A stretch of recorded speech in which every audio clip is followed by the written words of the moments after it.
बिस्मिल्लाहिर्रहमानिर्रहीम, अस्सलाम वालेकुम नाज़रीन। आप देख रहे हैं प्रोग्राम सिटी एट 10 और मैं हूं आपकी मेज़बान अना यूसुफ। इस दुआ और इस उम्मीद के साथ कि अल्लाह ताला हम सब के लिए आसानियां पैदा करे और हमें आसानियां बांटने की तौफीक अता फरमाए। आज के शो का आगाज़ कर लेते हैं जी।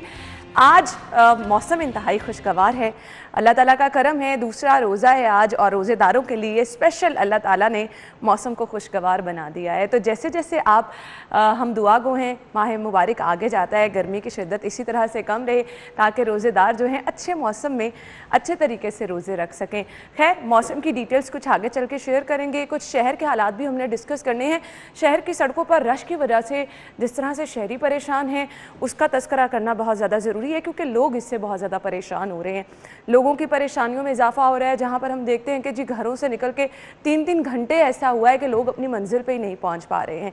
तो शहर के कुछ हालात भी डिस्कस करेंगे, मौजूदा कोविड की सूरत हाल पर भी नज़र डालेंगे और आज के शो में स्पेशल हम बात करने वाले हैं कुछ महकमा सेहत की कारकर्दगी के हवाले से कि आया इतने सारे मसाइल के बावजूद महकमा सेहत जो है सेहत सहूलियात की फराहमी में मुकम्मल तौर पर नाकाम क्यों है। रमज़ान बाज़ार की सूरत हाल भी आपको दिखाएंगे।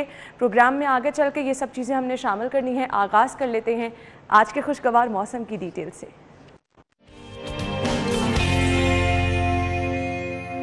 इंटरैक्टिव की तरफ मैं चलूँगी और आपको बताऊँगी कि आज दिन भर टेम्परेचर जो है वो क्या रहेगा। 10 बजे से आगाज़ कर लेते हैं। इस वक्त बाहर का टेम्परेचर क्या है आपके सामने है।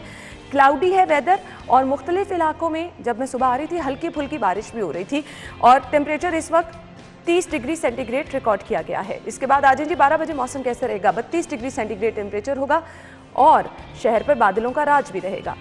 अगेन 3 बजे भी शहर पर आपको बादल दिखाई देंगे और 32 डिग्री सेंटीग्रेड 32 टेम्परेचर रिकॉर्ड किया जाएगा।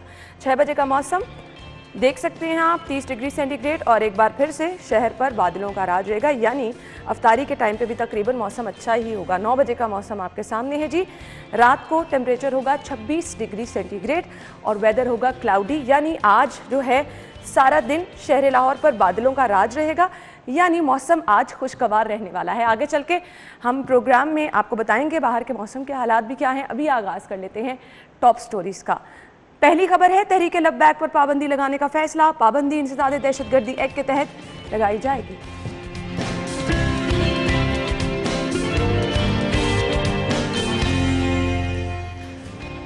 माह मुकद्दस का आगाज होते ही महंगाई माफिया बेलगाम। चिकन 351 रुपए किलो हो गया। चीनी के लिए लंबी कतारें। फ्लोर मिल्स का कोटा 30% का। आटे का बहरान फिर सर उठाने लगा।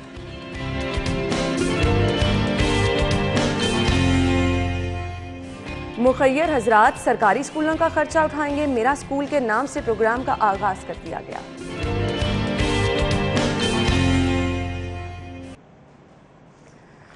जी, तो डिटेल्स में इन खबरों को डिस्कस करेंगे। असल में मेरा अभी दिमाग जो है ये आखिरी खबर पे ही है, यानी सरकारी स्कूलों का तमाम इंतज़ाम मुखय्यर हजरात उठाने वाले हैं। अल्लाह ताला करम करे। इस खबर की तरफ भी आएंगे। अब हम अपनी इन तमाम खबरों को डिटेल में डिस्कस करेंगे। स्टूडियो में हमारे साथ हमारे असाइनमेंट एडिटर और सीनियर रिपोर्टर आमिर रजा खान साहब मौजूद हैं, उन्हें खुशामदीद कहेंगे। अस्सलाम वालेकुम। वालेकुम अस्सलाम। क्या हाल चाल है? अल्लाह करम, शुक्र अल्हम्दुलिल्लाह। मौसम कैसा है आज? मौसम बहुत अच्छा है। आपको अच्छा मेरी फीलिंग्स आपको पता है, पिछला प्रोग्राम था तो मैं ज़रा सैड था और उदास था। आज मौसम बहुत अच्छा है और सुबह सुबह खिड़की से जब मैंने देखा ना, वाह मौसम बाहर बड़ा अच्छा है। शहरी के वक्त मौसम बहुत अच्छा, शहरी के वक्त हवा अच्छी खासी चली, हवा अच्छी थी और उसी वक्त बारिश भी हुई। मैंने फिर वो मैसेज भी किया अपनी चैट के अंदर कि बारिश शुरू हो गई मरज़दार कॉलोनी में। तो वो आज का मौसम अच्छा है, तो बाहर का मौसम अच्छा हो तो अंदर का मौसम भी यानी अच्छा लग रहा है आमिर भाई ड्राइव करते करते अच्छा खासा एंजॉय करके आए। हाँ यस, ये मज़ा आता है ऐसे मौसम। और मिस कर रहे होंगे, भाभी भी साथ होती। अब मिस भी कर रहा हूँ। अच्छा दूसरी चीज़ जो है, आज क्योंकि दूसरा रोज़ा है और पिछले साल मैं दूसरा रोज़ा नहीं रख सका था। अच्छा, का बताया बिल्कुल था आपने सही कहा जी। कि फर्स्ट रमज़ान को मैं गया था, रोज़े की हालत में गया था, रोज़ा वहीं खोला था और फिर रात को जो शिफ्टिंग हुई थी हमारी वार्ड से कमरों की तरफ, तो उसमें फिर वो रोज़ा नहीं रख पाया था। तो सिर्फ वो दूसरा रोज़ा था जो मैंने मिस किया था। आज वो रख के मुझे रियली बहुत खुशी होती है। बिल्कुल कि अल्लाह ताला ने, शुक्र है अल्लाह ताला का कि मैं उस आमिर भाई आप बिल्कुल ठीक कह रहे हैं। तंदुरुस्ती जैसी कोई बड़ी नेमत नहीं है। अल्लाह ताला का जितना शुक्र अदा करे कि अल्लाह ताला ने तंदुरुस्ती जैसी नेमत से हमें नवाजा है, लेकिन थोड़ा सा एहतियात भी करनी चाहिए। अच्छा, एहतियात तो खैर किसी ने करनी नहीं है, या आप भी कहती रहती हैं और मैं रोज़ सुनता हूँ आपका प्रोग्राम। तो रोज़ाना आपका ये लोगों से रिक्वेस्ट होती है लेकिन किसी को कुछ समझ नहीं आनी। जिसके साथ गुजरेगी उसको समझ आएगी। आप सही कह रहे हैं। और लोगों के पता नहीं माइंडसेट क्यों ऐसे बन चुके हैं, लेकिन हम दुआ गो हैं कि अल्लाह ताला सभी को महफूज रखे। आज की पहली खबर की तरफ चलते हैं जी। तहरीक लब्बैक पर पाबंदी, कई रास्ते बंद, बदस्तूर बंद है। पुलिस और रेंजर्स का फ्लैग मार्च अभी भी शहर में मुख्तलिफ रास्ते, आपको भी हमने न्यूज़ में भी अपडेट किया, आगे चल के भी अपडेट करेंगे।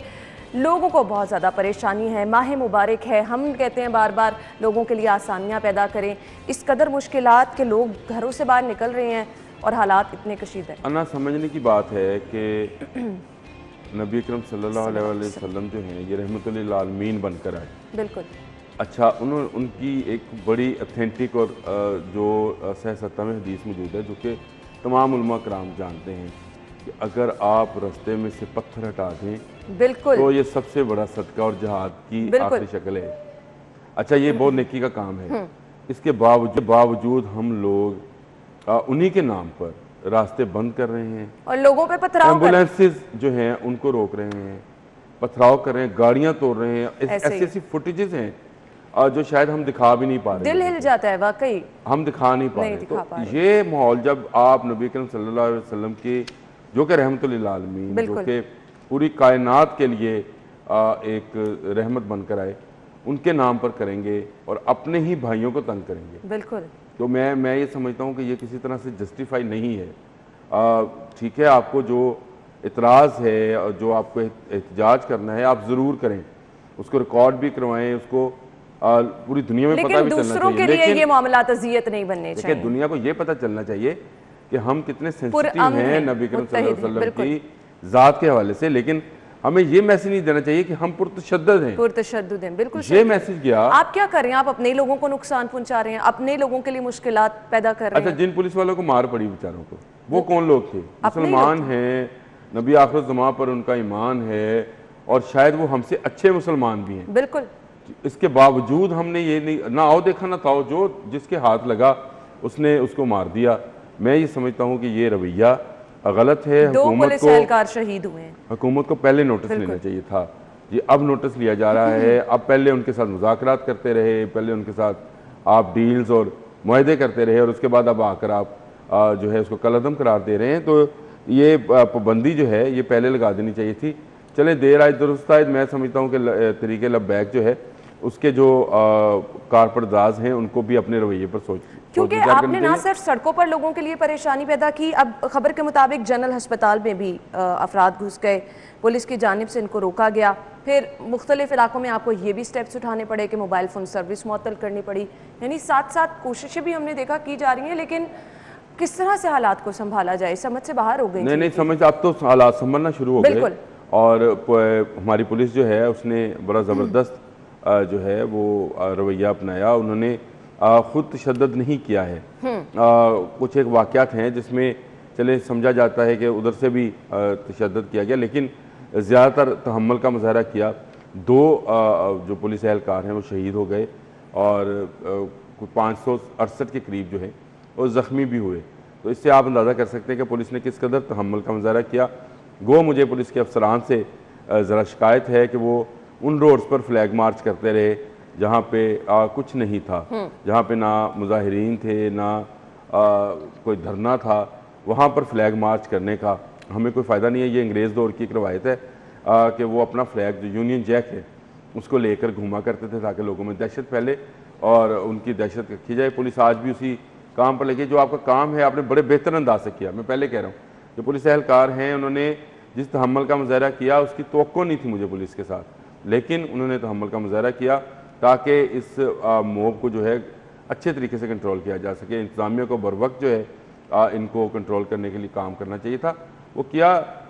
जो कुछ हुआ मैं समझता हूँ अफसोसनाक भी है और उसको अच्छा इमेज और जहाँ तक रह गई बात जिस मौक़िफ़ के तहत ये सब कुछ किया जा रहा है, तो नबी करीम सल्लल्लाहु अलैहि वसल्लम पर हम सबकी जान कुर्बान है, लेकिन उनकी तालीमात को मद्देनज़र रखना भी बहुत ज़्यादा ज़रूरी है, जैसा कि आगाज़ में आमिर भाई ने कहा। खैर, सीएम साहब कह रहे हैं कि किसी को इमलाक को नुकसान पहुँचाने की इजाज़त नहीं देंगे। तशद्दुद और हंगामा राई किसी सूरत काबिल बर्दाश्त नहीं है।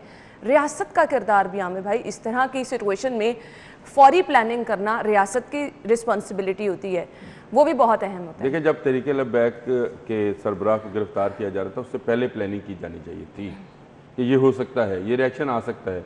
उसके बाद आप अगर ये कहें कि कोई आप इजाज़त नहीं देंगे तो कोई इजाज़त लेने भी नहीं गया आपसे इस बात के लिए। आपको प्लानिंग करनी थी, आपको बर वक्त जो है पुलिस जो है उसको तैनात करना था, रेंजर्स जहाँ चाहिए थी वहाँ रेंजर्स आनी चाहिए थी, ताकि जो कुछ हुआ, जिस तरह गाड़ियाँ जलाई गई, तोड़ फोड़ की गई, जिस तरह से इमलाक को नुकसान पहुँचाया गया, उसको कम किया जा सकता। चलो मैं ये तो नहीं कहता कि ख़त्म किया जा सकता, लेकिन आपका बर वक्त सामने आना बहुत ज़रूरी था। उस वक्त कोई आया नहीं सामने। बिल्कुल पूरे 2 दिन जो है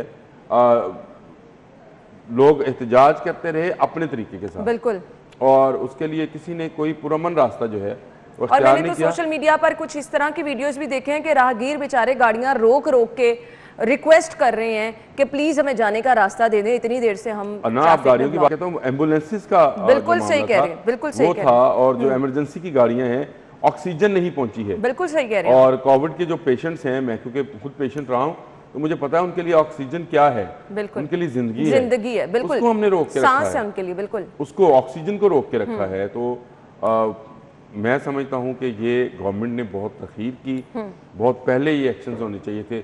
आज आप रोड्स क्लियर करवा रहे हैं, ये 2 दिन पहले आपको करवा लेना चाहिए। बिल्कुल ऐसे ही है। तो ये चले देर आयत दुरुस्त आयत, कुछ जगहों पर हमने अभी आपसे अपडेट भी शेयर किए हैं कि हालात बेहतर हो गए, तो हम दुआ गो हैं कि हालात आगे भी बेहतर रहें। अभी एक अच्छी और अहम खबर आई है, पैनल पे सभी लोग इस पर खुश भी हो रहे थे, तो मैंने कहा चलें थोड़ा सा मैं भी मुस्कुरा लेती हूँ, खबर आपके साथ शेयर कर देते हैं।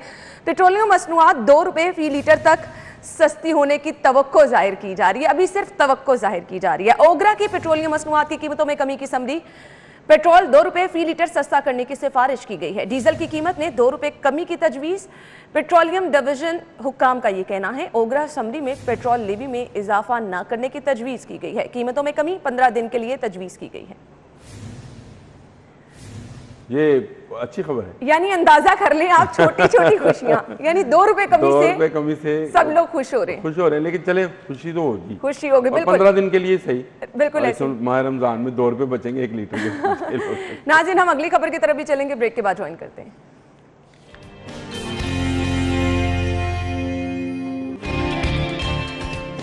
ब्रेक के बाद आपको एक बार फिर से खुशामदीद कहेंगे। खबर हमारे पास क्या है जी, माह मुकद्दस का आगाज़ होते ही महंगाई माफिया बेलगाम। इससे पहले कब नहीं था, माह मुबारक के आगाज़ से पहले ही हम लोग बारहा ये चीज़ें कह रहे थे कि तैयारी की जा रही है कि आखिर माह मुबारक में किस तरह से प्लान करके महंगाई ज़्यादा करनी है और लोगों को दोनों हाथों से लूटना, और ऐसा ही हो रहा है। चिकन की कीमत क्या है जी, 351 रुपये, और चीनी खरीदने के लिए हर जगह पर लोग परेशान नज़र आ रहे हैं। रात को मैं हमारा जो 11 बजे का स्लॉट है वो देख रही थी, हर दूसरा बंदा यही कह रहा है कि चीनी के लिए परेशानी का सामना है। मार्केट में चीनी किसी एक रेट पे मिल ही नहीं रही है, रमज़ान बाज़ार में चीनी मिल ही नहीं रही है। सब अच्छा की रिपोर्ट में आपको डिस्ट्रिक्ट गवर्नमेंट दे रही है, रमज़ान बाज़ारों के हालात आपको बताए जा रहे हैं बहुत ज़बरदस्त है, सब कुछ अवेलेबल है।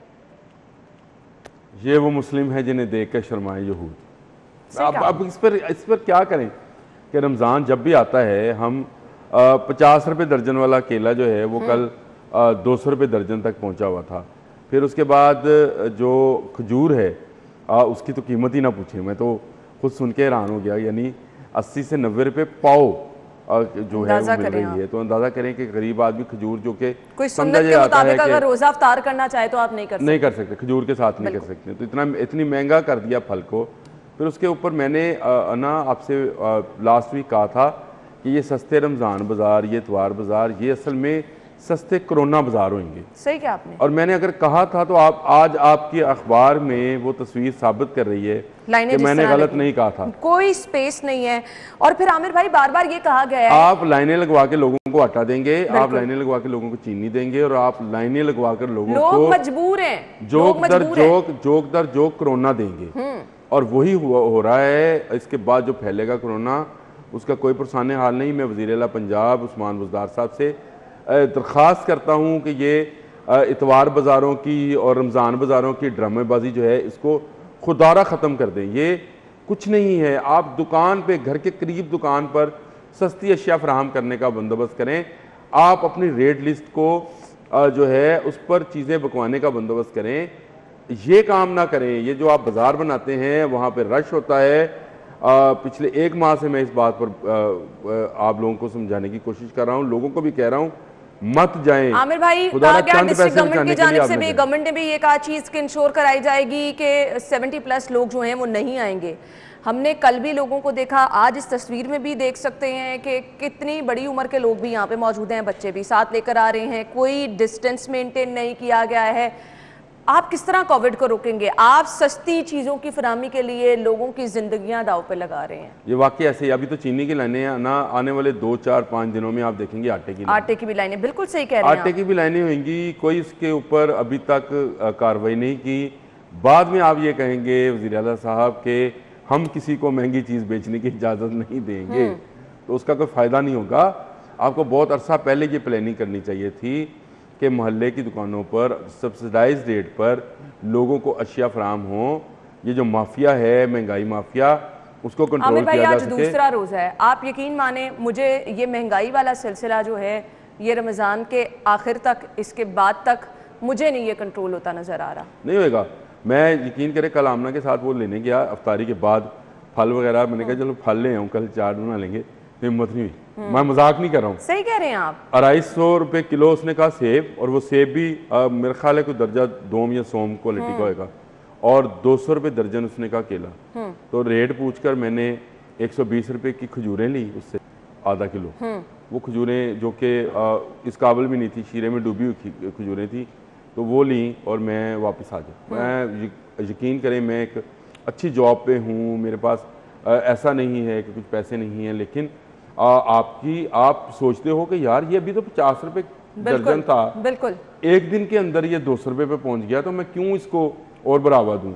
अगर मैं गुजारा कर सकता हूं तो मैं गुजारा करूं। तो खुदारा अवाम से भी मेरी यही अपील है। बिल्कुल, आपने फिर आगे के हालात देख के सोच समझ के चलना है ना कि किस तरह से आपने अपना बजट भी तो मेंटेन करना है। और इस माफिया का मुकाबला आप सब्र से कर सकते हैं। इस माफिया का मुकाबला आप हरगिज पैसों से नहीं कर सकते। बिल्कुल, क्योंकि आप टमाटर की तरफ जाएंगे तो ये टमाटर को ऊपर ले जाते हैं, आप नींबू की तरफ जाते हैं तो नींबू को ऊपर ले जाते हैं। खैर ये सिलसिला यहाँ तक नहीं रुका, चिकन की कीमत की भी बात करेंगे। फ्लोर मिल्स का कोटा 30% कम, आटे का बहरान भी सर उठाने लगा। इस पर हम बात करते हैं, ब्रेक लेंगे। ब्रेक के बाद जब वापस आएंगे तो हमने इस पर बात करनी है। सहर इफ्तार में रोटी सभी लोग खाते हैं, आटा अगर गायब हो जाएगा तो किस तरह से रोजे रखे जाएंगे, इस पर बात करते हैं। ब्रेक के बाद आते हैं।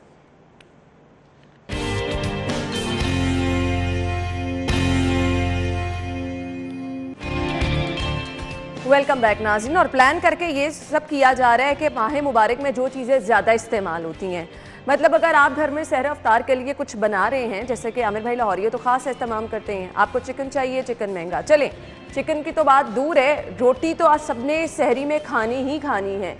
आटा जो है फ्लोर मिल्स का कोटा 30% कम, आटे का बहरान फिर सर उठाने लगा है। 1,92,000 से कम होकर 1,33,000 थैले शहर को मुहैया किए जा रहे हैं। आमिर भाई क्या कहेंगे? मैंने तो आपसे इससे पहले जब हम खबर डिस्कस कर रहे थे, मैंने आपसे कहा था कि आटे का बहरान आने वाला है और इस पर गवर्नमेंट को सोचना चाहिए। ये आप कोटा कम कर रहे हैं तो इसका मतलब है कम आटा जो है वो मार्केट में आएगा, कम आएगा तो लोग भागेंगे। आपने अभी खुद ही कहा कि शहरी में लोगों ने पराठे खाने हैं, हर सूरत सब अच्छा रोटी एक रोटी मेरा ख्याल है कि जरा छोटे पेड़े की होती है और जो पराठा है वो जरा हैवी बनता है। बिल्कुल ऐसे ही है ना, ऐसे ही। और रोटी आटे का इस्तेमाल ज्यादा हो जाता है इस रमजान के अंदर, क्योंकि आम दिनों में लोग बहुत सारी चीजें साथ साथ खा रहे होते हैं, कभी चावल बना रहे होते हैं, कभी बर्गर वगैरह भी खा रहे होते हैं, लेकिन असल में रोटी का इस्तेमाल शहरी में देखने में आता है कि पराठे के बगैर लोग रोजा नहीं रखते। बिल्कुल। और वही अब नायाब होने जा रहा है, कम होने जा रहा है। इस पर गवर्नमेंट को अभी से एक्शन लेना चाहिए, बाद में नहीं कहना चाहिए कि जी हम इस पर एक्शन लेंगे, जो होल्डर्स हैं उनको पकड़ेंगे, आटा मार्केट में क्यों नहीं है। अभी हम बता रहे हैं, अभी हम आपको आगाह कर रहे हैं कि ये आपने जो कोटा कम किया है फ्लोर मिल्स का, इससे आटे का बहरान आ सकता है। और रमज़ान में ऐसा बहरान ना गवर्नमेंट अफोर्ड करती है ना पब्लिक अफोर्ड करती है। तो बराए मेहरबानी किसी के पास वक्त नहीं है कि घंटों लाइनों में लगकर वो जो है वो चीज़ें लेंगे। जैसे मैं ऑफिस में हूँ तो मेरे बुजुर्ग लाइन में लगेंगे, वो जाके लाइन में लगेंगे तो कोरोना मजीद फैलेगा। मुझे खौफ आता है, मैं इसलिए बार बार कोरोना का जिक्र करता हूँ। अब जो भी खबर लेके आएंगे मैं उसमें कहूँगा कि लोगों को समझना चाहिए, हुकूमत को समझना चाहिए और इससे बचना चाहिए। ये जो लाइनें लगती हैं, ये जो बाजार लगते हैं, इसमें जो रश है, उससे लोगों को बचना चाहिए और हुकूमत को बचाना चाहिए। अच्छा, अब होता क्या है कि लोग सस्ती अशिया, जैसे आप बार बार आमिर भाई जिक्र कर रहे हैं, मुझे ये नहीं समझ आती कि इस कदर महंगाई में हर कोई ये चाहता है कि जहाँ कहीं से सस्ती चीज़ मिल रही है हम जाके ख़रीद लें। इवन लोग कोरोना का भी जो है वो फिक्र नहीं कर रहे कि कहीं उनको वायरस ना अटैक कर दे या उनकी ज़िंदगी के लिए ख़तरा ना हो। ये जिस तरह लंबी लंबी लाइनें हम देख रहे हैं ना रमज़ान बाज़ारों में, सिर्फ और सिर्फ किस लिए हैं कि लोग अपने 100-150 रुपये बचाने के लिए इन जगहों का रुख कर रहे हैं। और यहाँ पर जो SOPs फॉलो कराने वाले बैठे हैं, डिस्ट्रिक्ट गवर्नमेंट जो सिर्फ है वो सिर्फ बातों तक हमें नजर आ रही है। ये ना हो नहीं सकता, ये जिस तरह से कहते हैं ना कि SOP फॉलो हो जाएंगे, नहीं होंगे, लाइनें लगेंगी, लोग एक दूसरे पे सबके ले जाने की कोशिश करेंगे। उनको नज़र आता है कि एक ट्रक है, ट्रक ख़त्म हो जाएगा और हमें इसके ऊपर रश करना चाहिए ताकि हमारी बारी भी आ जाए। तो इसी से सारा मसला जो है, सारा हंगामा जो है वो सामने आएगा। आप मार्केट रेट्स कम करवाएं, आप लोगों को इस तरफ लेकर जाएं ताकि लोग अपने करीबी बाजार से लोग खरीदारी करें और घरों को चले जाएं। कुछ लोग अफोर्ड कर लेते हैं, देखिए 110 रुपये 105 रुपये चीनी मिल रही है, बिल्कुल अफोर्ड करते हैं जो लोग, वो ले लेते हैं। अब जहाँ पर 80 और 85 रुपये में चीनी मिलेगी वहाँ तो रश होगा। गरीब आदमी के लिए जो 20, 25, 30 रुपये जो हैं ये बहुत अहमियत के हामिल हैं। दवाई नहीं लोग लेते हैं रोज़ की, बिल्कुल सही यार 30 रुपये रोज़ की तो मेरी मेडिसिन है, मैं क्यों लूँ, महीने के इतने पैसे बन जाएंगे। जो एक एक रुपया जोड़कर चीज़ें खरीदते हैं उनके लिए ये मायने रखता है। उनको खुदारा ये जो आप कोई भूखा ना सोएगा जैसा ड्रामा कर रहे हैं, वे लोग भूखे हैं और ट्रक तक कोई नहीं जाएगा, ट्रक में भी आप लाइनें, कल मैंने देखा लक्ष्मी भी लाइन लगी हुई थी, कोई भूखा नहीं सोएगा और उस पर ट्रक पे लाइन लगवाई हुई है आपने। बिल्कुल सही कह रहे हैं भाई, इससे बचें, लोगों को घरों के करीब सस्ती अशिया दें। मैंने देखा पिछले रमजान में मुहैयर हजरात जो थे बॉक्स के बॉक्स बना के दे रहे थे गरीबों बिल्कुल को, ऐसे ही है। और गरीब जो थे उनको घरों में बैठे अनाज मिल रहा था। इस दफा कोरोना ज्यादा है और उसकी कभी बरतानिया से कुछ ट्रेन आ रही है, कोई अफ्रीका से आ रही है, कोई किसी से आ रही है, मुहैयर हजरात भी मुझे नजर कहीं नहीं आ रही। बिल्कुल सही कह रहे हैं। और आप वो तो मैं ये रिक्वेस्ट ही कर सकता हूँ कि मुहैयर हजरात सामने आए और गरीबों को मुफ्त अशिया दें। उनके पास नहीं है, रमज़ान में आपकी दिहाड़ियाँ भी कम लगती हैं, बिल्कुल, आगे ईद भी है, उसके लिए भी बचत करनी है। आपने मुखय्यर हजरात की बात की है तो मुखय्यर हजरात तो ज़रूर पहले भी दिल खोलकर अपने मुसलमान बहन भाइयों की हेल्प करते हैं और इंशाल्लाह मज़ीद भी करेंगे। लेकिन यहाँ पे मुखय्यर हजरात से कुछ और भी तवक्को की जा रही है। वो क्या है जी? सरकारी स्कूलों का खर्चा उठाने की बात की जा रही है। अब ये मामला क्या है? सरकार ने खर्चा नहीं उठाना, मुखय्यर हजरात ने उठाना है। बहुत हैरानगी की बात है। ब्रेक के बाद आकर डिस्कस करते हैं।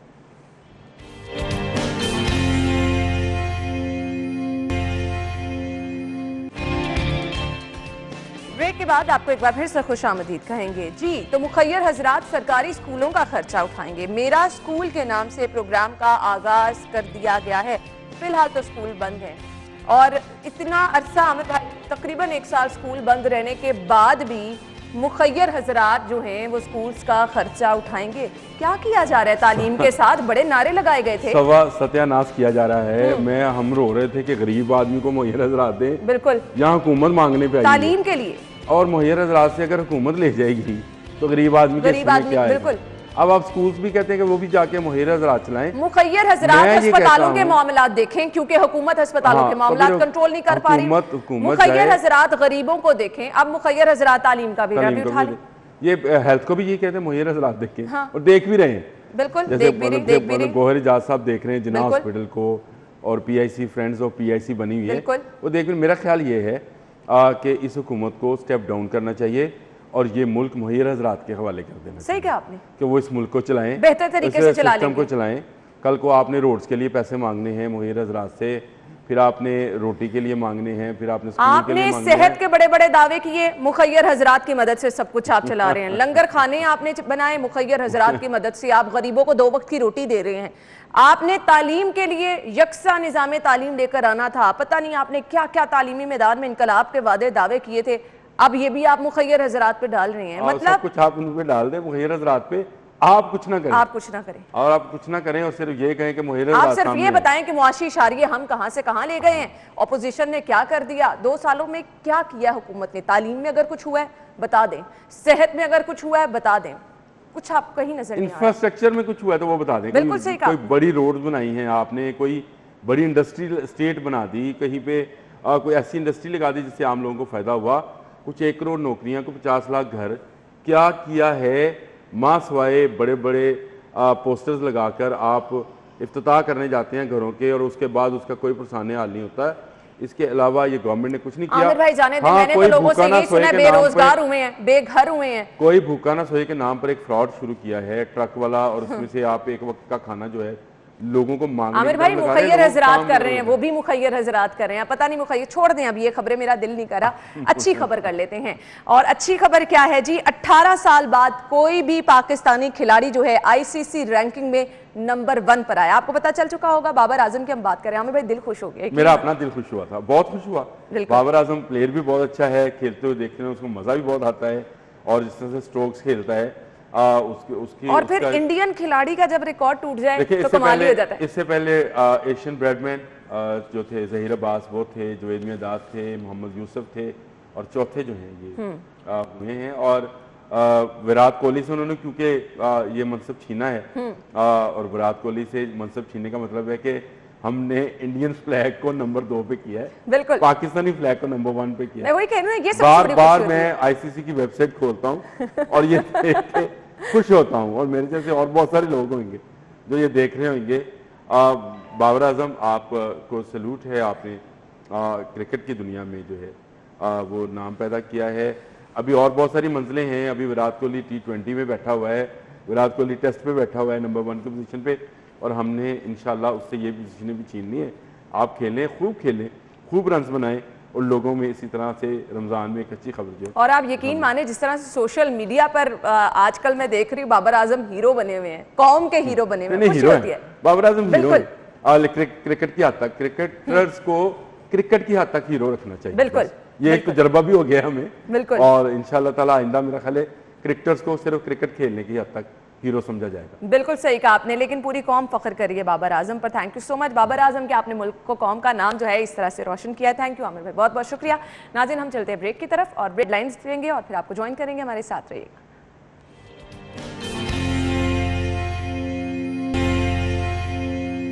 वेलकम बैक नाज़रीन, प्रोग्राम में आपको एक बार फिर से खुश आमदीद कहते हैं। और प्रोग्राम के इस हिस्से में हम कुछ बात करने वाले हैं शहर के खुशगवार मौसम के हवाले से। इस वक्त शहर का मौसम खुशगवार है, जैसा कि मैंने पहले कहा कि अल्लाह ताला ने करम किया है, रोज़ेदारों के लिए स्पेशल मौसम खुशगवार हो गया है।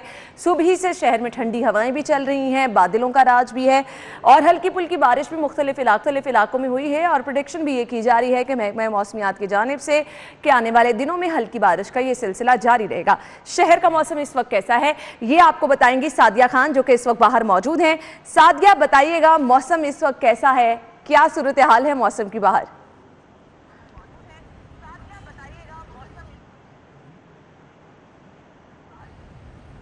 जी है ना, बिल्कुल। आज लाहौर का मौसम काफ़ी ज़्यादा खुशगवार है। सुबह के औकात में लाहौर में बूंदाबांदी भी हुई है, हवाएं भी चल रही हैं। इसके साथ साथ बताती ये चलूँ कि गुज़िश्ता हफ्ते दिन के औकात में खासकर पारा बढ़ने की वजह से काफ़ी ज़्यादा मुश्किलात थी, शहरियों को गर्मी का एहसास बढ़ा था, और ख़ासकर रोज़े से पहले जो है वो काफ़ी ज़्यादा सूरत हाल ख़राब थी गर्मी के लिहाज से। तो जैसे ही रमज़ान का पहला अशरा शुरू हुआ है तो लाहौर का मौसम भी बेहतर हो गया है। तो आज भी लाहौर में मतला इसी तरह से अबरआलूद रहेगा, दिन के औकात में बादल रहेंगे, हवाएँ चलती रहेंगी। और ये सिस्टम जो है जो कि कल शाम को पंजाब में दाखिल हुआ, ये तकरीबन 3 से 4 रोज़ जो है लाहौर में पंजाब के मुख्तलिफ इलाकों में तेज़ हवाओं के साथ हल्की बूंदाबांदी का बायस बनता रहेगा। और दर्जा हरारत की अगर हम बात करते हैं तो दिन के औकात में लाहौर का पारा जो है वो तकरीबन 26 से 28 तक रहने का इम्कान है, और रात के औकात में भी खासकर दर्जा हरारत में काफ़ी हद तक बेहतरी नज़र आ रही है। और रात के दर्जा में कमी की वजह से जो गुज़िश्ता रात लाहौर का दर्जा हरारत रिकॉर्ड किया गया वो तकरीबन 22 था। और महकमा मौसमियात की जानिब से कहा यह जा रहा है कि कल फिर जो है वो लाहौर में इसी तरह से बादलों का राज रहेगा। अच्छा सादिया, 2-3 दिन बताया जा रहा है कि शहर में बादलों का राज रहेगा, मौसम भी खुशगवार रहेगा,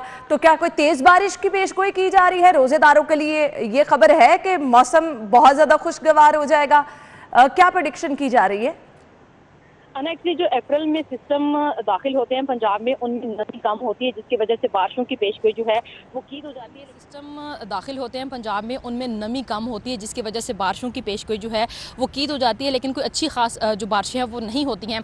तो ये शुमाल मशरकी हवाएं हैं जो अपने साथ डस्ट लेकर पंजाब में दाखिल हुई हैं, जो कि आंधी का बायस बन रही हैं, और इनमें नमी कम है। इसकी वजह से जो है वो बारिश अच्छी नहीं हो सकती, लेकिन बूंदाबांदी के इम्कान जो हैं वो जाहिर किए जा रहे हैं। सादिया, आपके पीछे मौसम बड़ा खुशगवार लग रहा है, तो मैं चाहूंगी कि कुछ पीछे के अपने एनवायरनमेंट भी दिखाएं। हवा भी चल रही है, बहुत ही जबरदस्त नज़ारा नजर आ रहा है इस वक्त बाहर का। तो बताइएगा इस वक्त लोग भी क्या आ रहे हैं बाहर, मौसम एंजॉय करते दिखाई दे रहे हैं?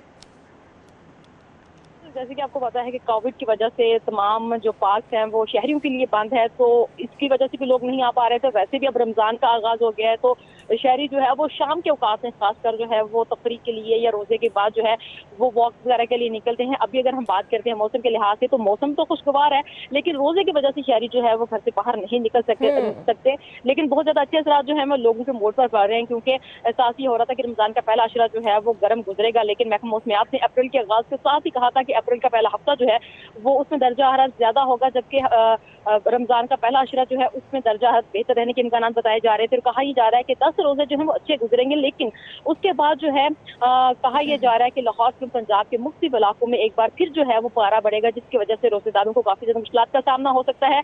तो आज भी अगर हम लाहौर के मौसम की बात करें, अभी तो फिलहाल लाहौर का मौसम काफ़ी ज़्यादा अच्छा है और 4 से 5 रोज तक जो है वो लाहौर का मौसम किसी तरह से चलें जी सादिया, बहुत शुक्रिया। अभी भी शहर का मौसम अच्छा है, हवाएं भी चल रही हैं, मुख्तलिफ इलाकों में बादलों का राज है। सुबह भी हमने देखा कि जैसे ही दिन का आगाज़ हुआ मुख्तलिफ इलाकों में हल्की फुल्की बारिश हुई और प्रेडिक्शन यही की जा रही है महकमा मौसमियात की जानिब से 2-3 दिनों में इसी तरह से शहर का मौसम खुशगवार रहेगा। सादिया हमारे साथ मौजूद थी, शहर के मौसम के हवाले से उन्होंने हमें अपडेट किया है। फिलहाल एक ब्रेक लेंगे और ब्रेक के बाद वापस आएंगे तो मौजूदा कोरोना की सूरत हाल, महकमा सेहत के इकदाम हमने डिस्कस करने, हमारे साथ ही रहिएगा।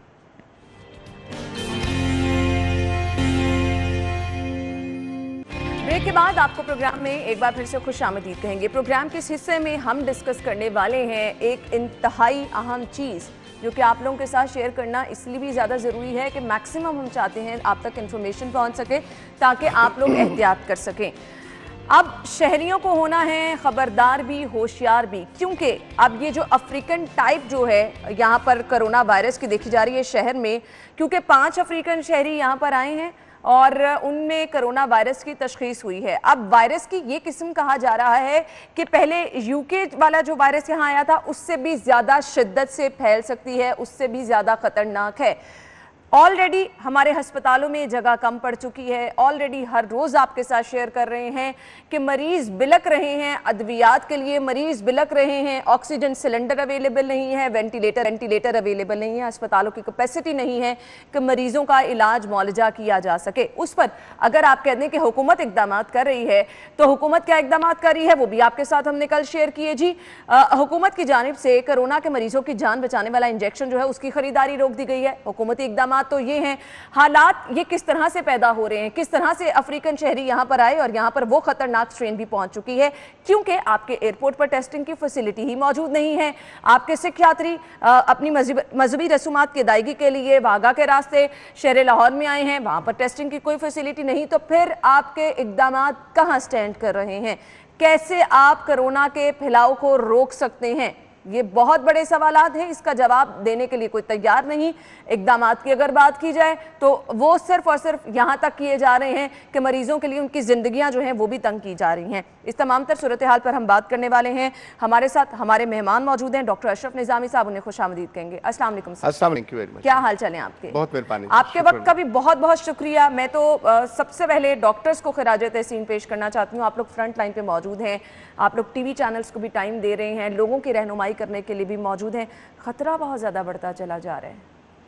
ये जो भी आप फरमा रही थी बिल्कुल दुरुस्त है, और हम तकरीबन अब कोई 1.25 साल 1.5 साल हो चुका है कि जिसके लिए वी यूज़ टू रिपीट, लेकिन आप लोग भी उसको कहते थे कि जी अब छोड़े, वो तो माजी का किस्सा हो गया, जब हम कहा करते थे कि तफ्तान के अंदर जो किया है। देखिए ना, जब तक आप चीज़ों को हिस्टोरिकली रियलाइज़ नहीं करते कि क्या वो गलतियां हुई थी जो कि हम अब सद्देबाप करें और वो ना करें, ताकि हमने तो गलतियों से कुछ सीखा भी नहीं। अब मैं वही अर्ज कर रहा हूँ ना, तो हम चूँकि डे 1 से इसके साथ यही बात कर रहे थे कि तफ्तान में भी यही मुरव्वत की गई।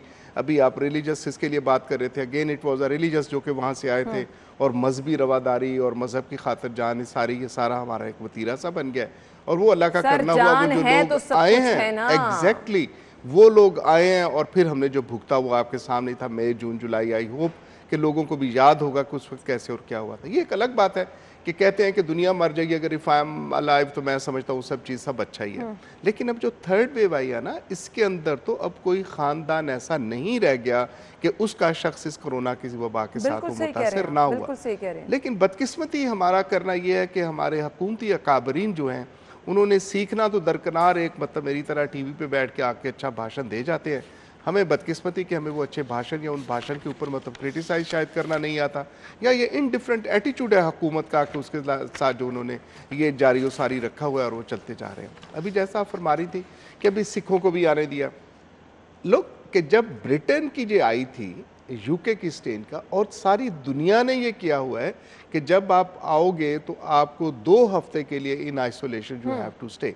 पाकिस्तान ने भी शुरू में ऐसे ही किया था कि जब लोग आते थे उनको होटल लेके जाते थे, होटल में ठहरेंगे, जब 2 टेस्ट उनके नेगेटिव, बल्कि हमारे यहाँ तो एक ही था कि जब टेस्ट नेगेटिव आ जाएगा then they were allowed to move there home, या जहां भी कोई किस काम के लिए आ रहे हैं। दुनिया के अंदर तो 2 हफ्ते से पहले नहीं छोड़ते भाई, और रिपीटेड टेस्ट होते हैं, रिपीटेड टेस्ट होते हैं। मैं आपसे शेयर करूं कि विक्टोरिया ऑस्ट्रेलिया का एक सूबा है जिसके अंदर मेलबर्न है, उसमें सिर्फ 3 केस आए थे और उन्होंने इंटरनेशनल फ्लाइट्स बंद कर दी। उन्होंने कहा भाई हम जिंदा रहेंगे तो दुनिया के साथ राब्ता होगा, जब हमारे साथ ही ऐसे मसाइल आएंगे तो हाउ कम्स कि हमारे लिए दुनिया तो अंधेर हो जाएगी, अंधेर नगरी। हमारे यहाँ बड़ी एक अंधेर नगरी है ये, अनफॉर्चुनेटली बड़ी बदकिस्मती से ये कहना पड़ता है कि हमारे हुकूमती हजरात कतई तौर पे इससे, या तो मैं नहीं समझता कि उनको समझ नहीं होगी, समझ होगी, लेकिन चूंकि अब उन्होंने एक स्टबन किस्म का एक रवैया सा अपना लिया है कि हमने जी यहाँ की मुआशियात हमारी बिगड़ जाएगी, लिहाजा हमने लॉकडाउन नहीं करना, लोगों की आमदोरफ्त को नहीं रोकना, पाकिस्तान के ऊपर तो पहले ही पाबंदियाँ लगती हैं, तो इत्तेफाक से अगर खुल रहा है तो let the people come to Pakistan and visit Pakistan. Now Pakistan is been open for all, मतलब हर बंदे के लिए जो जिसके साथ है वो पाकिस्तान तशरीफ लाएं और हम बड़े आराम से डॉक्टर साहब ये होना चाहिए, लेकिन कम से कम आप हर जगह बैठ के एसओपीज का राग अलाप रहे हैं, आप खुद क्या कर रहे हैं, आप खुद लोगों को तासुर क्या दे रहे हैं। आपके एयरपोर्ट से लोग यहाँ पर आ रहे हैं, अब 5 अफ्रीकन शहरी आ गए, ना तो उनका टेस्ट हुआ और उसमें इंतहाई ख़तरनाक लहर की तशखीस भी हुई, यूके के स्ट्रेन में भी यही हुआ। अब फिर आपने कोई ऐसे इकदाम नहीं किए हैं, और अब ये जो अफ्रीकन शहरियों में जिस वायरस की तस्दीक हुई है ये 97% कहा जा रहा है ज़्यादा ख़तरनाक है, तो फिर आप तो खुद इकदाम ऐसे कोई नहीं कर रहे ना कि आप इन चीज़ों को रोक सकें। This is what I was trying to I mean say कि हुकूमत की तरफ से जो हिफाजती तदाबीर हैं, जिसको हेल्थ सर्टिफिकेशन कहते हैं, जिसको हेल्थ इंश्योरेंस कह लें, या हेल्थ के वो मूवमेंट के हवाले से कि वो लोगों को देखने की खातिर, और वो सिर्फ और सिर्फ एक ही चीज़ है, दैट इज़ द आइसोलेशन। बिल्कुल, जब भी कोई बाहर से बंदा आता है उसको आप 10 दिन या 15 दिन के लिए आइसोलेशन में रखें और फिर उसके साथ आके उसको इजाज़त दें जब उसके नेगेटिव आ जाते हैं।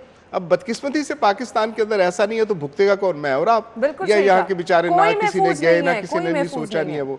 अभी आपने देखा कि आपके साथ हम लोगों ने शोर मचाते रहे कि जब ये यूके की स्ट्रेन आई थी तो यूके स्ट्रेन के अंदर 70% ज़्यादा इसका था रेस के जो करती थी, लोगों को इन्फेक्ट करती थी। अब उसमें भी आके हमने देखा अब हमारे पास हॉस्पिटल्स चोक हो गए हैं, प्राइवेट हॉस्पिटल्स चोक हो गए हैं, अद्वियात की खातिर जो भी आप फरमा रही थी कि गवर्नमेंट पंजाब ने उसको परचेज करना बंद कर दिया। द रीज़न बीइंग जी ये महंगी बहुत है दवाई। वो भाई अब ये लाइफ सेविंग ड्रग है जो कि आईसीयू के अंदर जाके लोगों को दी जाती है। अब कैसा होएगा कि सरकारी अस्पताल में मुमकिन नहीं है, प्राइवेट इंस्टीट्यूशन के अंदर मौजूद है, but you are going to leave the impression. लोगों के साथ इम्प्रेशन क्या देना चाह रहे हो कि हुकूमत अब बिल्कुल हाथ छोड़ बैठी है और हुकूमत इज इनडिफरेंट। आल दो ऐसा ही है, आल दो ऐसा ही है। मेरा मानना यही है कि यहाँ पे जितनी भी हुकूमतें नहीं है उनका इनडिफरेंट एटीट्यूड है टुवर्ड्स द हेल्थ। हेल्थ के हवाले से हमारा जीडीपी का जो खर्च होता है जितना कम से कम हो रहा है 2 पॉइंट समथिंग करके खर्च करती है, और we are the lowest in the world. और इस रीजन के अंदर भी हमसे श्रीलंका ज्यादा खर्च करता है, इंडिया ज्यादा खर्च करता है, बांग्लादेश ज्यादा खर्चा, लेकिन हम अल्लाह के वली ऐसे मुल्क के अंदर कि उसके ऊपर हमारे जो कंसर्न्स हैं towards the health they are very. अच्छा डॉक्टर साहब, आप अस्पतालों के हालात ज्यादा बेहतर तरीके से जानते हैं, हर रोज आप लोग ड्यूटीज पे भी मौजूद होते हैं। मुझे सिर्फ ये बता दें, अस्पतालों से बार बार खबरें ये आ रही हैं, स्पेस नहीं है, वेंटिलेटर के लिए मरीज परेशान है, ऑक्सीजन सिलेंडर कहीं नहीं मिल रहे हैं, फिर हुकूमत ये जो इकदामात के राग अलाप रही है और कहा जा रहा है कि जी कोविड पेशेंट के लिए वेंटिलेटर भी मौजूद है, सब कुछ है, ऐसा कुछ नहीं है, लोग उसी तरह से परेशान हैं, टेस्ट कराने के लिए लोग दरबदर की ठोकरें खा रहे हैं, इस पे किसने आवाज उठानी है? आप देखें, इसको all is about the system. अगर ये बेड्स और ये सारी चीजें को अंदर मौजूद हैं तो उसको लाहौर से तो कोई फर्क नहीं पड़ता। लाहौर के एक हिस्से में अगर ये चीजें मौजूद नहीं है और लाहौर के किसी एक अस्पताल में कहीं वहां मौजूद है, उससे उसको भी फर्क नहीं पड़ेगा। Government is now speaks about technologies कि जी आप डैशबोर्ड, हमने लफ्ज़ ये बड़े मतलब नए नए आते हैं, बिल्कुल। डैशबोर्ड हमने बना दिया है, इंफॉर्मेशन सेल वहाँ पे बन गया है, डैशबोर्ड आपको बता देता है कहाँ पे क्या बेड खाली है, वहाँ पे लोग चले जाएंगे। और भाई अब गरीब मोहल्लेदार बंदे को क्या बेचारे लेना? गरीब को कहाँ सही के कह रहे हैं, डैशबोर्ड और सही कहाँ कह से क्या करेगा। कहेंगे जी 1122 पे आप कॉल करें, 11222 आपको लेके जाएगी वहाँ पे जहाँ पे रहने वाला कोई मिस्त्री शाह का मिल जाएगा उसको LGH। तो कहा आई बिलीव कि हुकूमत की तरफ से ये indifferent lack of planning, totally lack of planning and totally indifferent attitude जो है दैट हैज टर्न्ड अप जो हमारे साथ आपने आवाज़ भी उठाई, इंजेक्शन की खरीदारी जो हुकूमत की जानिब से रोकी गई है, ये गफलत पहले तो मुझे बताएं किसकी है? ये क्या महकमा सेहत की, हुकूमतों की जिम्मेदारी नहीं है कि कम से कम आसानियाँ पैदा की जाएं? एक तरफ आप वैक्सीनेशन की तरफ जा रहे हैं और दूसरा आप इस तरह की चीज़ों को मजीद तंग करते जा रहे हैं। लोग तो बेचारे मर जाएंगे, उन किस तरह जिंदगियाँ बचाएंगे? देखिए 3 चीज़ें हैं। एक चीज़ है द प्रिवेंशन, कि आप प्रिवेंटिव मेजर्स लें कि वबा को आने ही ना दें। वो तो आप नहीं ले रहे। वो आपने अल्लाह के फजल से देख लिया कि कैसे हम अच्छे लोग हैं कि बस ये पढ़ेंगे तो सब चीज़ें ठीक हो जाएंगी। Then it is the treatment, कि वंस इट इज़ देयर तो आपको ट्रीटमेंट करनी चाहिए। ट्रीटमेंट की खातिर अब स्टैंडर्ड प्रोटोकॉल्स बन गए। ये जिसका आप तस्करा कर रहे हैं कि इंजेक्शन की खातिर जो हुकूमत ने परचेज बंद करी है, it is now very much standard कि जिस किसी को होगा इस नहज के ऊपर जाएगा तो इसकी बचत यही है। और एक आपसे मैं शेयर करूं कि इस वक्त इलाज मुआलजा के लिए जो मेडिकल हेल्थ प्रोफेशनल्स एग्रीमेंट के ऊपर है वो ये है कि जिसने अग्रेसिवली ट्रीटमेंट कर ली उसको आपने बचा लिया। जहां आपने देखा कि नहीं अभी नहीं करना, अभी कुछ दिन सब्र करते हैं, देखते हैं, फिर लगा लेंगे, इसका मतलब कि then you have loosen the game, फिर आपने मतलब वो छोड़ दिया। तीसरी चीज़ है that is the prevention again, कि आप वैक्सीनेशन के लिए क्या करते हो। अब वैक्सीनेशन की खातिर भी अल्लाह के फजल से हमारे यहाँ है कि हम खित्ते के अंदर शेम कंट्रीज़ के आते हैं। We are at the lowest जो कि पाकिस्तान के वैक्सीन ले रहे हैं। और वैक्सीन की खातिर जितनी परचेज हो रही, 22 करोड़ का मुल्क है और हज़ारों और लाखों के अंदर ही है जी। 5 लाख मैं देख रहा था चाइना ने जी, और हमें कह दिया कि हम और आपको 5 लाख जो डोनेट कर देंगे। और हम समझते हैं जी ये मतलब this is not a way कि जिसके लिए आएगा। अच्छा, और लोगों का वैक्सीनेशन की खरीदारी में भी हम लेट हैं, लोग हमारे उस तरह से वैक्सीनेशन पर ट्रस्ट भी नहीं कर रहे हैं। किस तरह हुकूमत इसके लिए तैयार होगी कि हम ये वैक्सीनेशन का अमल तो तेज कर सके? डॉक्टर साहब, आप लोग अपनी एसोसिएशन के तहत क्यों नहीं आवाज उठा रहे? हुकूमत ने, मैं समझता हूँ कि एक तो जो हर चीज़ के अंदर हम मुआशी, this all is a matter of your priorities, कि हम प्रायोरिटीज़ क्या रखते हैं। अगर हमारी प्रायोरिटीज सेहत के अंदर हैं, अगर हम समझते हैं कि लोगों को बचाना है, अगर लोग बचेंगे तो ये मुल्क चलेगा, लोग बचेंगे तो ज़िंदगी रहेगी, तो यकीनी तौर पे आप इसके लिए कोई ना कोई इम्पोर्टेंस देते हैं। लेकिन जब आप यही समझते हैं कि यही बचत है जिसको औने बौने हमने बचत करनी है और प्राइवेटाइजेशन की तरफ ही लेके आना है, दुनिया में कौन सा मुल्क है कि जिसने जो है वैक्सीन जो है प्राइवेटली कर दी? We are the first. फिर उसमें भी करने की क्या है कि उसमें करने के लिए हुकूमत ने कहा 8,000 कुछ उन्होंने रुपए लगाए, प्राइवेट सेक्टर ने कहा जी ये तो हमें वारे नहीं खाता, अब 12,000 के साल लग रही। कहीं से जाके कोर्ट वालों को अल्लाह भला करे, मतलब even if it is the contempt of court या जो भी बनती होगी, तो मैं समझता हूँ ये हुकूमत को एक्सर्ट करना चाहिए उसके साथ, कीमतों के साथ, इन्वेस्टिगेशंस की खातिर। मतलब 6,500 पे कौन भला मानस आदमी है जो 6,500 फैमिली के अंदर जो टेस्ट करवा सकेगा? हुकूमत की टेस्ट की कैपेसिटी वैसी वो बड़ी थोड़ी सी है जिसके साथ वो कर रहे हैं। तो मैं समझता हूँ कि ये अब अवामुन्नास से हम गुजारिश ही कर सकते हैं कि अपने राइट्स के लिए, अपने हकूक़ के लिए, अपनी अवेयरनेस के लिए they have to come forward. और जो ऑर्गेनाइजेशंस हैं वो मैं समझता हूँ कि ऑर्गेनाइजेशंस को आगे बढ़ना चाहिए and they have to loud and speak very loudly, they have to speak कि how we have badly failed as a country, as a state, कि जो कि हेल्थ के हवाले से हम चीज़ें नहीं कर रहे हैं। ये जब तक हम हुकूमत को प्रेशराइज नहीं करेंगे, इस चेन को तोड़ने की खातिर कि इतना ज़्यादा हमारे साथ हो रहा है, उसको तोड़ने के लिए कि there is the only way कि हम इसको लॉकडाउन की तरफ जाएं। और वो भी आप जानती हैं कि हुकूमत किस तरह से वो तरीक़ेकार कर रही है। सही, इस पर हम गुफ्तगू का सिलसिला आगे बढ़ाएंगे। ब्रेक के बाद आपको ज्वाइन करते हैं, हमारे साथ रहिएगा।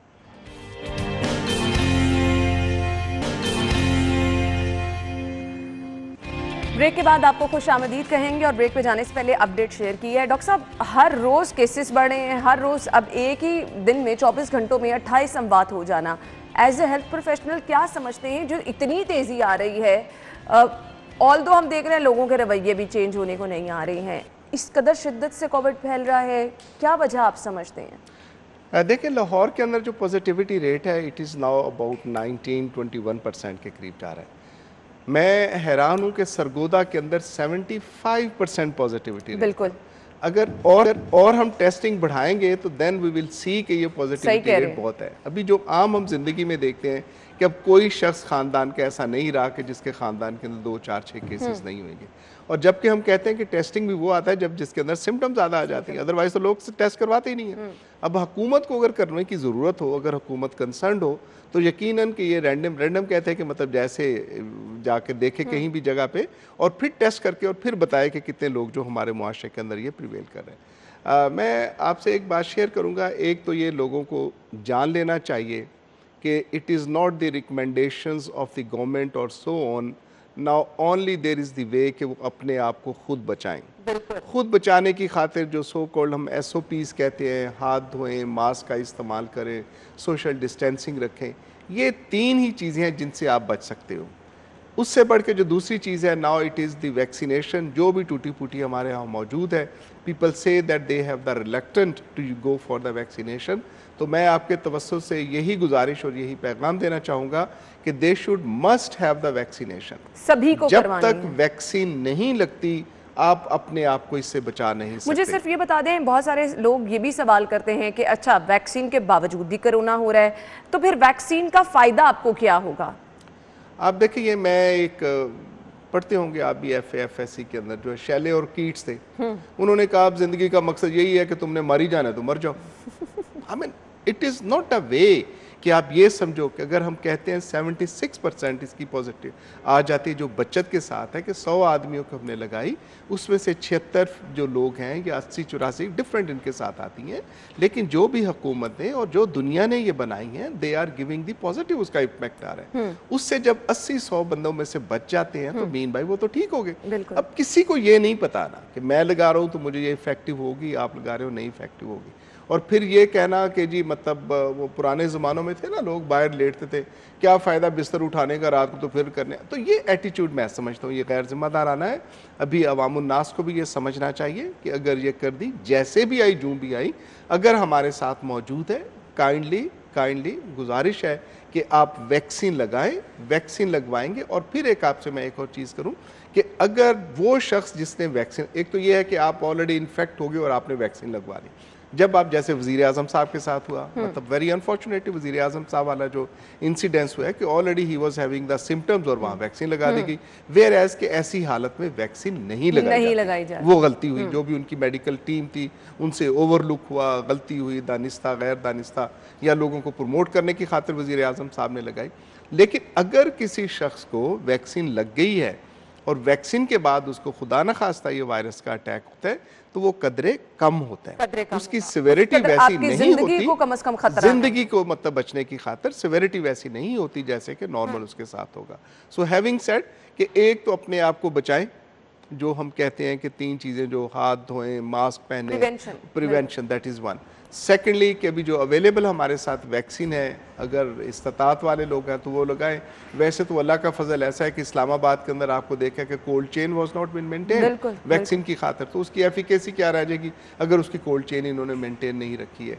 तो यकीनन ये इदारों के साथ हम गिले शिकवे करते रहते हैं, करते रहने हमें चाहिए, लेकिन इसके साथ साथ मुझे अपने आप को भी देखना है कि मैंने क्या और क्या काम करना। बिल्कुल आपने सही उसके लिए आवाम को they have to go for vaccine लगाएं, अपने आप को बचाएं और डोंट गो फॉर के हुकूमत को बुरा भला कह दिया, मुझे किसी आप ने कम बुरा से कम कह दिया। एज ए शहरी अपनी जिंदगी को महफूज रखने के लिए क्या कर रहे हैं, आपने ये जरूर देखना है। डॉक्टर साहब, ये अफ्रीकन स्ट्रेन के हवाले से मैं चाहूंगी कि लोगों को एक मैसेज दे दें, क्योंकि ऑब्वियसली आप लोग जो बात कहते हैं मेरे ख्याल से वो ज्यादा असर भी रखती है, लोगों को पता है कि डॉक्टर कह रहे हैं तो ये ज्यादा खतरनाक है, हमने एहतियात करनी है। देखिए, इसके लिए कोई चीज ऐसी नहीं, 3 स्ट्रेन, वैसे तो ये म्यूटेशन के रंग बदलती है, राइट, उसमें से 3 जो खतरनाक आए थे, एक साउथ अफ्रीकन आया, एक ब्राजीलियन आया और एक यूके से आया। हुकूमत ने जो मतलब नाअहली कह लीजिए या इग्नोरेंट कह लें, लेकिन उसके साथ हुकूमत तो हमारी होगी नाकाम, टू बी वेरी फ्रैंक। यहाँ पे अभी जो हमारा स्ट्रेन है ये 3rd वेव के साथ, दैट वाज द यूके, और यूके की वजह से इतनी तेज़ी से ये फैली, 70% ज़्यादा तेज़ फैलती है। अब ये जो साउथ अफ्रीका, पहले हम कम थे इसके साथ, लेकिन now it has been seen कि साउथ अफ्रीका भी पाकिस्तान, और अगर कोई एक केस भी ना मौजूद है ना तो मीन बाई कि हम सब भी गैर महफूज उसके बिल्कुल साथ सही होंगे। कहा आपने। ये ज़्यादा स्फीयर है जो साहब ने देखा कि साउथ अफ्रीका की जो स्टेन आई हुई है, तो उससे बचने की खातिर वही जो मतलब रिपीट में बार बार नहीं करते अच्छा लगता, तो इससे बचने के लिए भी हमारे पास सिर्फ और सिर्फ वही तरीके हैं जिनका हम आपके साथ जिनका हमने बार बार जिक्र किया है, यानी सिर्फ एहतियात ही है, एहतियात के अलावा हल कोई नहीं है। हुकूमती इकदाम कहाँ हैं वो भी हमने आपके साथ शेयर कर दिए। अब आपने अपनी ज़िंदगी को किस तरह से महफूज रखना है, आप किस कदर संजीदा हैं, इस पर आप ही ने गौर करना है। Thank you so much doctor साहब, बहुत बहुत शुक्रिया आपके वक्त के लिए। नाज़रीन, हम ब्रेक के बाद ज्वाइन करते हैं आपको।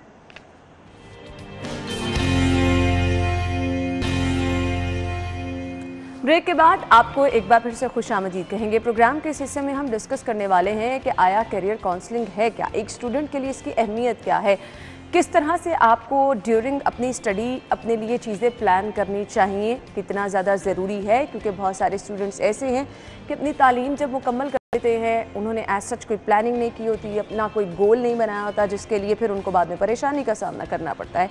और हमारे यहाँ बहुत सारी ऐसी मिसालें मौजूद भी हैं कि बहुत ज़्यादा तालीम याफ्ता लोग हैं लेकिन करने को कुछ समझ नहीं आ रहा है। और ये सब कुछ इसकी वजह क्या है कि आप कुछ अपने लिए स्पेशल प्लान नहीं कर पाते, कोई एज सच आपको गाइड नहीं कर पाता, उसमें पेरेंट्स का भी रोल आ जाता है, आपके टीचर्स का भी आ जाता है। तो ये चीज़ें किस तरह से आपने अपने लिए डिसाइड करनी है, कब से करनी है, इस पर हम बात करने वाले हैं। हमारे साथ माहिर तालीम और करियर काउंसलर राना अदील मुमताज़ साहब मौजूद हैं। अस्सलाम वालेकुम। वालेकुम अस्सलाम। क्या हाल चले आप? अल्हम्दुलिल्लाह। सबसे पहले तो मुझे ये बताइएगा, ये करियर काउंसलिंग होता क्या है, ये टर्म क्यों यूज़ की जाती है, इसकी अहमियत क्या है? बिस्मिल्लाहिर्रहमानिर्रहीम। सबसे पहले तो आपकी सारी टीम का बहुत ज़्यादा शुक्रिया। और मैं समझता हूँ कि जो टॉपिक आज आपने सिलेक्ट किया है ये इस वक्त की इंतहाई अहम ज़रूरत है, क्योंकि आज जब हम अपने सराउंडिंग में देखते हैं तो ऐसे बहुत सारे MBBS डॉक्टर्स, ऐसे बहुत सारे इंजीनियर्स जो इस सरकार का लाखों रुपया लगवाने के बाद वो बजाय एज डॉक्टर बन के मुल्क कौम की खिदमत करने के, हमें पता चलता है वो पुलिस में चले गए हैं, हमें पता चलता है वो पोस्ट ऑफिस में चले गए हैं। तो ये वो लैक ऑफ करियर काउंसलिंग, ये वो लैक ऑफ करियर प्लानिंग है जिसकी वजह से हमें बहुत सारे चैलेंजेस को देखना पड़ता है। और जितनी भी हम डेवलप्ड नेशंस को देखते हैं उसके मुताबिक जब तक right person on the right job नहीं होगा, जब तक आपकी जो थिंकिंग पैटर्न्स हैं, जब तक आपका जो इंटरेस्ट है उसके मुताबिक आप चीज़ों को नहीं कर रहे होंगे, आप बेहतर तरीके से कभी भी परफॉर्म नहीं कर सकते। करियर ऑब्वियसली वो एक पाथ को हम कह सकते हैं, वो एक डायरेक्शन को कह सकते हैं जिसके मुताबिक हम अपनी चीज़ों को लेकर चलते हैं। और प्लानिंग जो है वो ऑब्वियसली राइट टाइम पे राइट काम करने का नाम है। हमने करना क्या है, कैसे करना है, कब करना है और क्यों करना है। जब तक ये सब सवालों के जवाब हमारे पास नहीं होंगे हम बेहतर तरीके से उसको सेलेक्ट नहीं कर सकते। तो करियर काउंसलिंग जो है वो आज की बहुत अहम ज़रूरत है।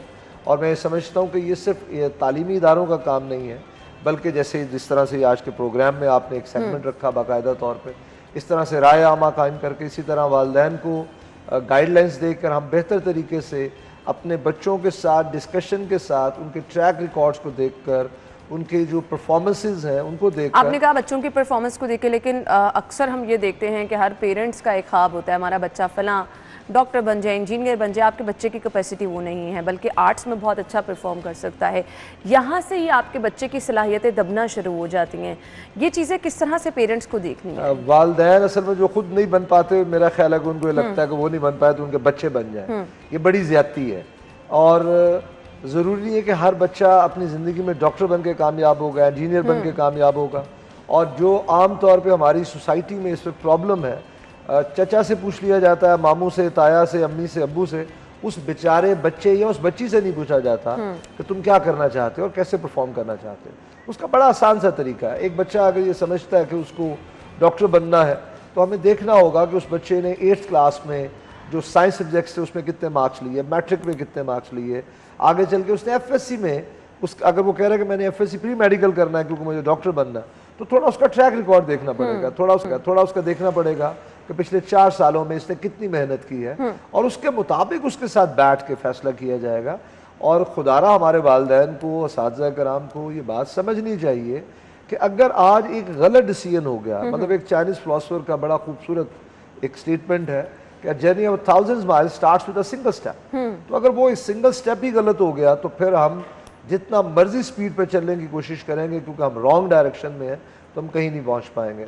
तो बच्चे को खुद से स्टैंड भी लेना चाहिए, मैं समझता हूँ। और स्टैंड का मतलब ये नहीं कि खुदा न खास्ता वो बगावत कर ले, वो अपने वालिदैन के साथ मिसबिहेव करे, बट उसको अपने ट्रैक रिकॉर्ड के मुताबिक, उसको अपनी डिस्कशन के मुताबिक, उसको अपनी अर्ज के मुताबिक अपने वालिदैन को कन्विंस करना आना चाहिए। सही। और उससे भी पीछे जो इम्पोर्टेंट रिस्पॉन्सिबिलिटी है वो वालिदैन की, वो तालीमी इदारे की है। बिल्कुल। कि वो उस इंटरेस्ट को, मतलब आज डेवलप्ड नेशंस में क्या हो रहा है, जिन बच्चों को भले वो प्ले ग्रुप में है, 1 में है, 2 में, 3 में है, वो देखते हैं कि अगर इस बच्चे का इंटरेस्ट जो है वो गाड़ियों की तरफ है, तो वो उसके इर्द गिर्द ऐसा माहौल क्रिएट करते हैं कि वो बच्चा प्ले ग्रुप से 1 से लेकर ऑनवर्ड वो बच्चा उसी इंटरेस्ट को लेकर आगे बढ़ता जाता है, क्योंकि ये रातों रात करने वाला काम नहीं है, ये एक दिन में करने वाला काम नहीं। बिल्कुल, आपने सही कहा। कैरियर काउंसलिंग जो है, जैसे ही उसको होश आवास में आता है, उस दिन से लेकर सारा उसका मामला। अच्छा, हमारे यहाँ इस चीज़ की जो कमी है कि हमने ड्यूरिंग स्टडी अपने लिए कुछ ऐसा भी साइड पे करना शुरू करना है, अपनी स्टडीज से रिलेटेड ही, अपने स्कोप से रिलेटेड ही, कि आपके लिए आगे चल के बिजनेस आपका या जो कुछ आप करना चाह रहे हैं वो आसान हो जाए। ये प्लान कितना टाइम पे करना ज़रूरी है? देखिए, ये एक बात याद रखिएगा कि जब हम 5th, 6th, 7th में होते हैं, जब हमें ये टीचर हमसे ऐसे लिखवाते थे कि माई एम इन लाइफ, तो कोई लिखता था पायलट बनना है, कुछ लिखता था। ये कोई ज़रूरी नहीं है कि जो हमने 5वीं, 6ठी, 7वीं जमात में जो हमने अपने लिए फाइनल कर लिया वही अल्टीमेटली होगा, ये कोई ज़रूरी नहीं है। हर साल 2 साल के बाद हमारे ट्रेंड चेंज होते हैं, हर साल 2 साल के बाद हमारा जो इंटरेस्ट है वो चेंज होता है। तो बच्चे को भी इसको सिलेक्ट करने के लिए ग्लोबली चीज़ों को देखने की ज़रूरत है। आज से चंद साल पहले तक पाकिस्तान बस एक पाकिस्तान था और डेवलप्ड नेशंस थी, बट नाउ ये एक ग्लोबल विलेज में कन्वर्ट हो गया। अब हमें ये देखना है कि एज स्टूडेंट आज से 2 साल बाद, 4 साल बाद, 6 साल बाद इस ग्लोबली ये जो इतने सारे लोग दुनिया में काम कर रहे हैं, मेरी पिक्चर कहाँ फिट इन होगी और मुझे कैसे अपने आप को बेहतर तरीके से, जो अल्लाह पाक ने मुझे सलाहियतें दी हैं, मुझे उसको परफॉर्म करना है।